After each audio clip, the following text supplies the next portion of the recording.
Good afternoon, everyone. Today's webinar is about Cyber Essentials, and it's about making it easy for you to understand how to get your business certified and more secure. I'm John Speed, and I am Senior Consultant here at Heliocentrics. I'm also the Managing Director. Over the last few years, we have found an increasing number of businesses have wanted to take on Cyber Essentials. But I never quite know where to start or what to do to get involved in these things. So we're here today just to talk a brief bit about this so you've got that information available to you. Now, a few bits of housekeeping. At the moment, as you'll see, this is a Teams webinar meeting, which means that participants' microphones are all muted, so we can't see or hear you at all.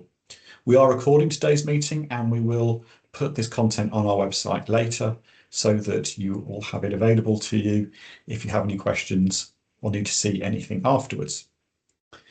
If you have any questions about the Cyber Essentials, then please do feel free to ask them. Across your bar at the top, there should be a Q&A button. If you click on that, you can then type a question and we'll pick those up at the end. So over the next 15 to 20 minutes, I want to guide you through what Cyber Essentials is, or Cyber Essentials Plus is, how Microsoft 365 can actually make that easier for you, because that's the platform we've used a lot to make this very simple process. And then talk about the sort of high-level view of what's implementation steps are going to be involved to get this in place for you. So let's start off by talking about why you should care. We've been saying this for a long time, that cybersecurity risks are on the rise, and it's true. Each year we see a new generation of risks coming out to businesses. Now, artificial intelligence is going to make this, in the short term, worse, because what's going to happen is that AI will be used to generate more compelling cybersecurity risks, like phishing emails. It's a common one we're seeing. They're using AI to create very personalized phishing emails that will mean that your staff aren't always going to know what to look out for. It means the risks can get more sophisticated, and we'll see a rise of new types of malware that can damage your computers, steal information. Ultimately, I believe that AI will actually make life easier because it'll be able to pick up on these threats in a way that humans can't always keep up with. But in the meantime, it's something we all have to address. As businesses become more reliant on cyber infrastructure, what you'll find is that the cost of the impact that they have when a breach happens will be much higher. You're more exposed as a business. So, for example, if you suffer what's called a ransomware attack, where someone can get onto your devices, encrypt all your data with a password, and then hold you to ransom for that password, then as you become more dependent upon technology, you're more likely to pay that. Something we shouldn't be doing, and plenty of ways of getting around that so your data is backed up. But also, we have a duty to protect the data that we are all trusted with. If you're a UK company, then you are bound by GDPR, as is in the whole of the European Union. But there are standards now covering the entire planet where people have got controls in place to protect the privacy and the security of data that we hold. If we were to breach those, then we have, as businesses, potentially very high fines, as well as the cost of recovery. So this is part of the reason why we need to pay more attention. So moving on now, Cyber Essentials. What is Cyber Essentials? So we don't know what we don't know. As a business, you're relying on your IT companies or your IT staff to try and keep your business secure. But you have no idea if what they're doing is right. And more importantly, you have no idea if that consultant that you've just brought in to do your HR, or that accountant that you work with, or the marketing company you work with, you don't know if they are taking cybersecurity seriously, which can also put your business at risk. So, for example, an accountant who doesn't have good cybersecurity, who has all of your payroll information, is putting your staff at risk because they haven't got proper protection in place. And this is called the supply chain attacks, and that is where businesses can be brought down or harmed because someone in their supply chain has been attacked. Now, to assist with this, the UK government, in partnership with the National Cybersecurity Centre, created the Cyber Essentials framework. It has been around for several years, and it is a very easy framework for businesses to adopt to try and get themselves more secure.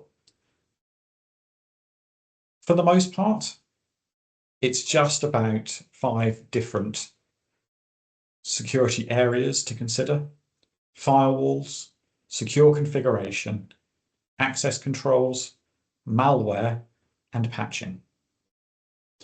Some of these are technical, which means you have to have certain settings on the computers or mobiles. Some of this is about policies and procedures that you need to have in place and follow. And some of this will be about ongoing monitoring and maintenance. But it is a very good first step for most businesses. It's an annual certification, and it does update yearly. What we're finding now is that more contracts are requiring businesses to have Cyber Essentials. So it means we have had a couple times over the last year, clients call up in a panic that they are halfway through a tender and just realise that they can't complete the tender without having Cyber Essentials in place. And we've then had to do a rush job to try and get it completed within a couple of weeks. It's not ideal, and it's much better to get this in place in advance. Cyber Essentials itself is a questionnaire. It's a questionnaire that you can complete, and if you wish to, you can go and complete it on the awarding body's website called IASME, IASME. It has the questionnaire on there, so it's nothing confidential as such. You can go on there and download it today and start completing it.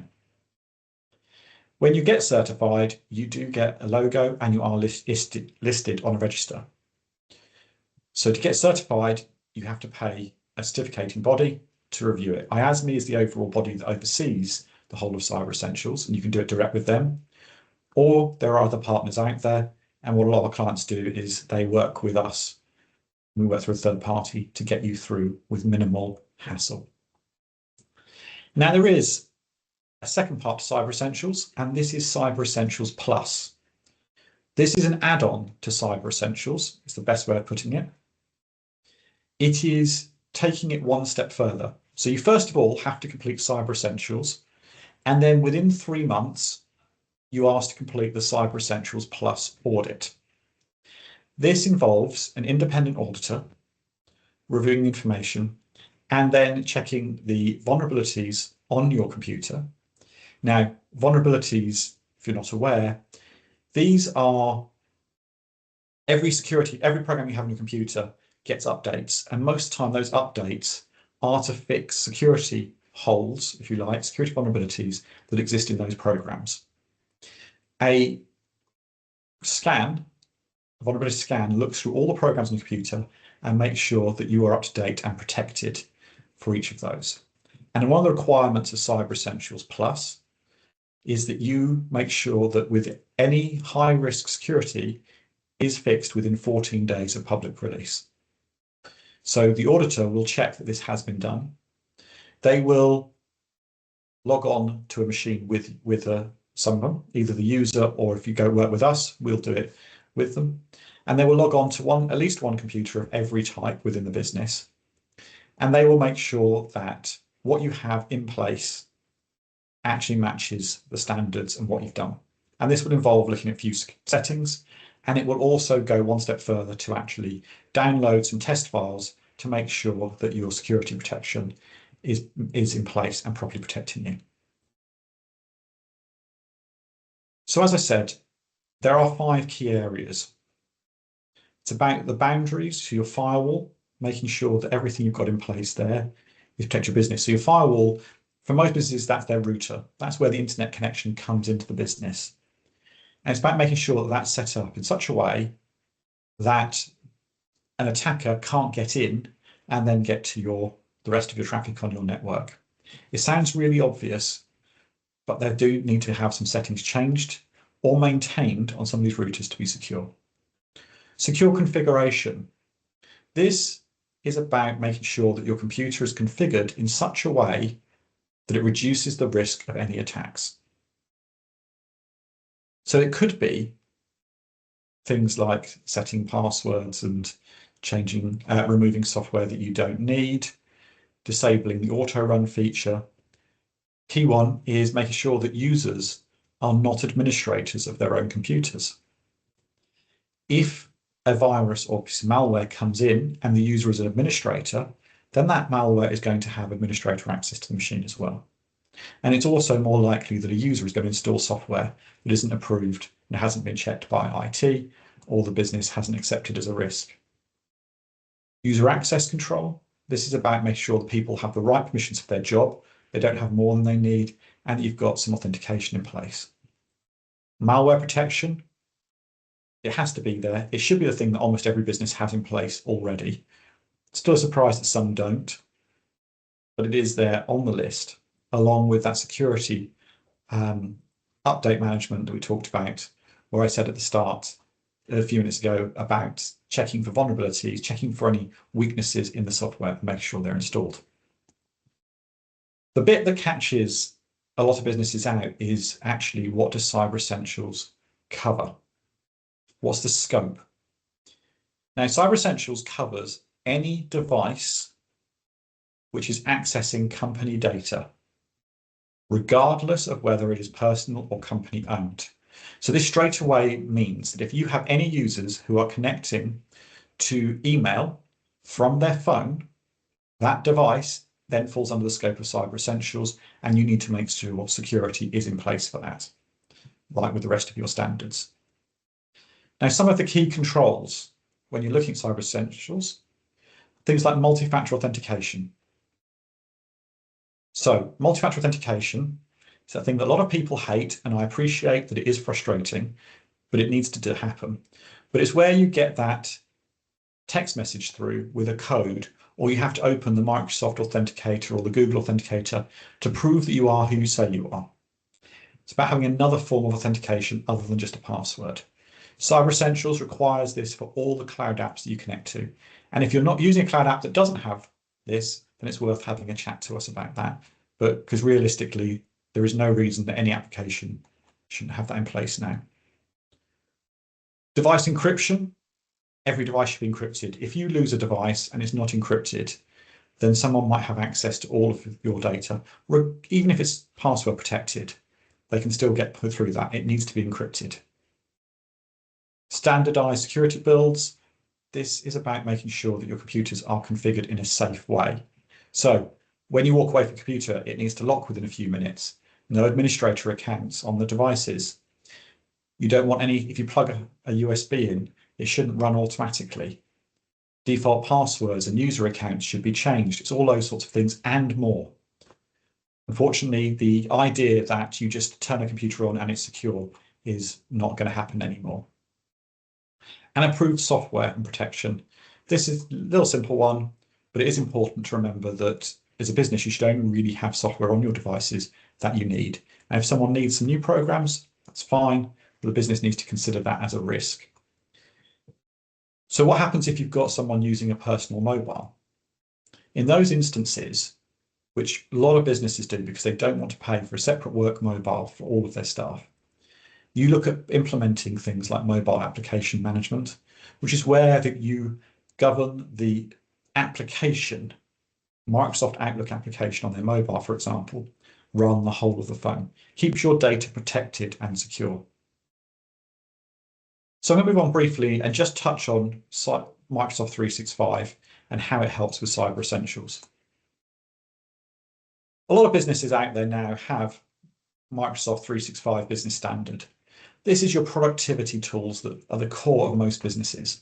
Your email, your file storage, Word, Excel, Outlook, PowerPoint, you name it, it's those standardized tools. Microsoft 365 Business Premium is an add-on in a way to that. So it includes everything that you've got in Business Standard, and then advanced security and management, which means that your 365 tenant can become a core security product to your business as well, and it's all in one place. So if you've got any interest in security, then Business Premium is a good place to go for most people. So what does that actually mean in practical terms? Well, 365 Business Premium includes several applications you don't get, including one called Intune.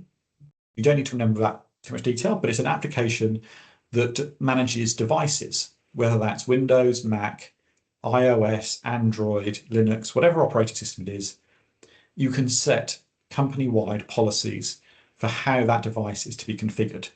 As I mentioned, secure configuration is a key part of Cyber Essentials, and this means that we can deploy the same configuration to all devices now and in the future so that they are all configured the same. We can manage updates. We can make sure that encryption is on all the devices. We can ensure that malware protection is in place. But 365 Business Premium also gives you a lot more options. So it's got very good endpoint protection, as it's referred to, but that's your malware protection. It's got very good email protection, and it's improving all the time to protect you from phishing emails and impersonation protection and other things. It also helps with vulnerabilities and monitoring your devices on an ongoing basis to ensure they remain secure. So it's a good foundation for Cyber Essentials. So I'm going to move on briefly now, just talking about Cyber Essentials and how you go about implementing it. We do this a lot with clients to make life easy for them. The first thing we do is review the requirements, what the client has in place currently, what they need to have for Cyber Essentials, and then we need to implement it. And this is the big variation. Depends on what you have in place to start off with as to how easy the rest of the process can be. Some of our clients who already have, for example, 365 Business Premium in place, we only need maybe a few hours to implement all the rest of the settings that you need for Cyber Essentials, and then we could submit the assessment. For businesses that aren't at that stage, that need a lot of work doing in advance, that can take a lot longer. When we work with people, we'll complete the assessment for them, submit them to you as a client to review it and make sure you're happy with what we've said, and then we submit it to an auditor. Usually there is some feedback. I kind of feel sometimes that they always have to find something to question to prove that it's there. So there'll be some questions, we answer them, then you get certified, you get the logo, you get the registration on the website. Fantastic. If you're then interested in Cyber Essentials Plus, we then go through an extra process. We register you for Cyber Essentials Plus. We will get a piece of software from the auditors that we'll install on all of your devices to check for vulnerabilities. Make sure all of that's in place so they're all fixed, and then we schedule the audit with the auditor. On the day of the audit, before the audit, we'll be given a list of machines that they want to connect to. We'll coordinate that with you. And on the day of the audit, we'll normally have somebody on hand who will coordinate with the auditor, get them logged onto the devices, they can see what they need. Normally, it's about 3 to 5 minutes per device. So we try and keep it as easy as possible for your users. The audit is conducted, and then you get certified. Going forward, you need to consider how you're going to remain compliant. We do a lot with clients in our managed IT, where we will monitor their vulnerabilities and make sure they are patched in line with Cyber Essentials. If you continue to do this yourself, then you need to consider how you're going to continue to do that and make sure you remain compliant for the duration of the Cyber Essentials certificate. But I will just point out, they do only check once a year, so it's down to the organisation to consider that they need to remain secure. You can go direct with IASME for the certification process for the Cyber Essentials basic audit. We go through a third party because we get better feedback and we can resubmit as many times as necessary to get you certified. The cost of Cyber Essentials through that system is £675 for Cyber Essentials. And if you want Cyber Essentials Plus, then it is an additional fee for the audit. And it starts at £1,450 and it scales up depending upon the size of your organisation. If you want additional services from us, then we do quote those separately, depending upon the current state of your organisation and what you have in place and the amount of work we think that's going to be involved. So, next steps. I appreciate this is a very top level overview and we've gone through a lot of content in a very short period of time. If you want to find out more information about Cyber Essentials, then you can go onto the IASME website right now and download the questionnaire so you get a feel for what's involved. Or if you wish to, we will be sending out a link with this content to book a call with myself, one of our consultants, who can talk through your individual setup and what might be involved in getting you certified specifically. Now, I haven't had any specific questions submitted, but I do know that one of the ones that we do get quite a lot about is, do home and remote devices count? So I've already touched on this, that bring your own device is important. Bring your personal routers are not included. So if you have your home internet connection, is not currently included, though I would suggest it's worth considering reviewing the security of those, because there have been a few high profile breaches in the last few years where people's home routers were not configured. But also, you just need to consider that, yeah, personal devices are included in Cyber Essentials. So you may want to consider how that impacts your staff and whether that is something they really do need. And if it is, there's plenty of technical ways of managing it. Another one I hear is people asking if there's a difference between Mac and Windows. There's a misconception that Mac is secure. Well, Mac can be secure and Windows can be secure. It's down to how you use it and the controls you have in place. And Cyber Essentials isn't just about the computer. Things like multi-factor authentication for cloud services is also set up in the cloud. So it's all applications regardless of which computers you're connecting from. So we're coming up on about 25 minutes. So I'm going to leave it there unless anyone has any more questions. We are doing different webinars over the course of the year. We did one last month based on PowerPoint. We are doing this one on Cyber Essentials. We've got more coming up on cybersecurity and what you can do. There is also training for a lot of AI stuff at the moment, and you can get a lot more information on our website if anyone is interested. If you are concerned about cybersecurity at all, then I would also consider looking at different ways of doing cyber awareness training with your team, so you can actually make sure your team know what to look for. It's not always obvious, and sometimes it's just better to make sure you've got those things in place ahead of time to reduce the risk. We're always here to help, so please do reach out if we can provide any more information. Thank you very much.